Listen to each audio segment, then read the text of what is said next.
Well, we got through A1 without any major contenders out for the year, but that does not mean we were without incident on the track, as I have 9 guys that got hurt Saturday night, as well as the latest on Hayden Deegan's potential injury as part of this RotoMoto injury update brought to you by O'Neal.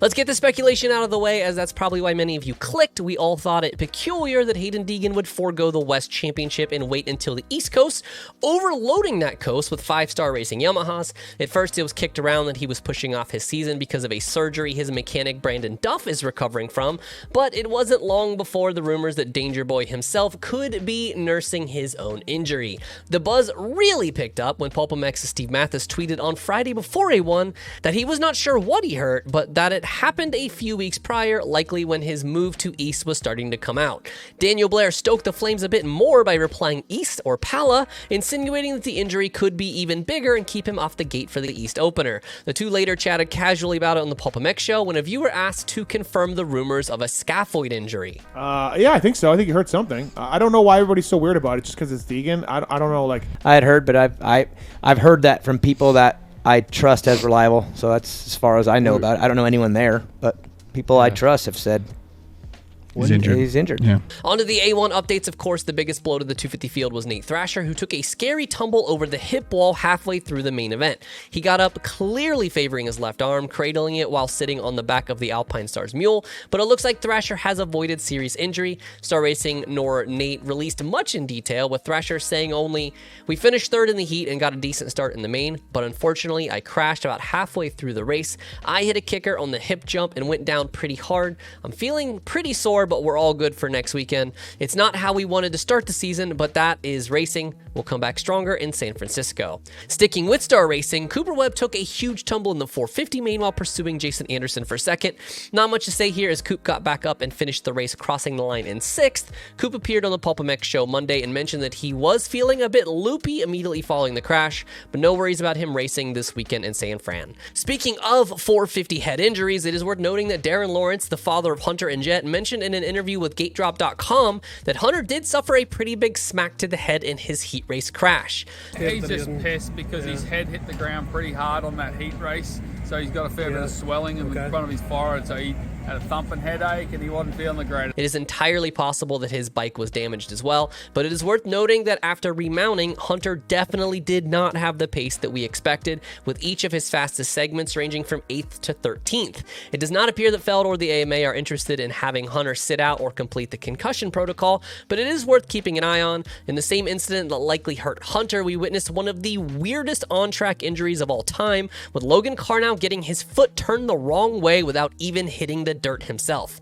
After Hunter and Chase began to tumble at the start of Heat 1, Logan and Hunter Schlosser are left with nowhere to go, and the 173 awkwardly lays his bike down at the berm. It seems that Logan's foot somehow got in between the forks of Schlosser's bike, and when he hit the ground, the forks twisted, and that completely shredded Logan's leg. I texted with Karnow this week, and he confirmed the worst, the whole shebang, meaning a fully dislocated ankle, tearing of tendons, as well as the breaking of bone. Although this is likely putting Logan out for an extended period, the privateer noted he likes his chances to be back on track by the end of the season. Another player in that crash was Vince Friese, who was seen all night in the area of people hitting the ground. After a failed block pass attempt on Dean Wilson, Vince immediately left his bike and the stadium floor, rushing down the tunnel. Details are sparse, but it seems that Vince suffered a separated shoulder in the incident. Depending on the severity, that could mean Vince will be out this weekend, but it is worth noting that there are many degrees of shoulder separation, and many riders have been able to ride through the pain. I reached out to Vince on Instagram, but unsurprisingly, received no response.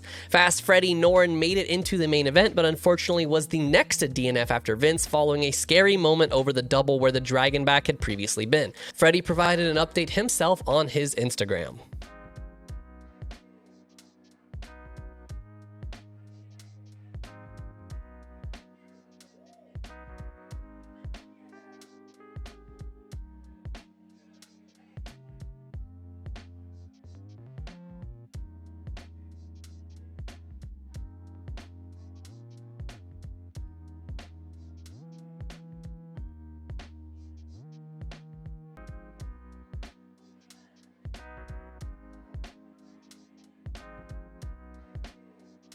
Three 250 guys with varying degrees of injury, starting with a national number 88, Dylan Walsh, who didn't make it to the night show after his day was ended early following a handlebar to the gut that resulted in a really nasty injury. Dylan described it as, quote, handlebar punching a hole into my intestines, which led to internal toxins leaking into my bloodstream.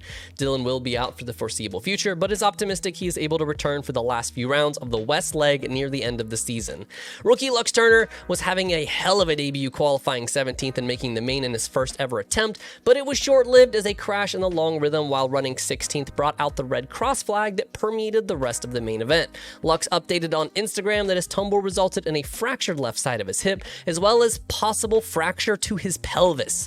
Obviously, this is a serious injury, and we likely will not see Lux back until much later in the year, if at all. And finally, shout out to Privateer Julian Bennick, who deserves some praise on his weekend, which looked like it would be over before it even started. In addition to having mono the week leading up to the race, the number 500 had a get off early in the morning during free practice that resulted in a broken thumb. Despite this, the young Canadian gutted it out, qualifying the 27th fastest lap, second in the LCQ, before a 19th place finish in the main event.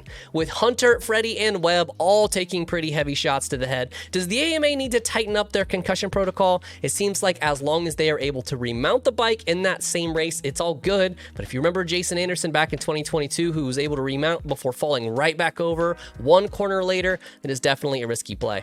Let me know in the comments if you think we should take more precautions when it comes to these crashes mid-race, and be sure to subscribe to the channel for more breaking news and analysis like this. Thanks as always for watching RotoMoto. My name is Donnie.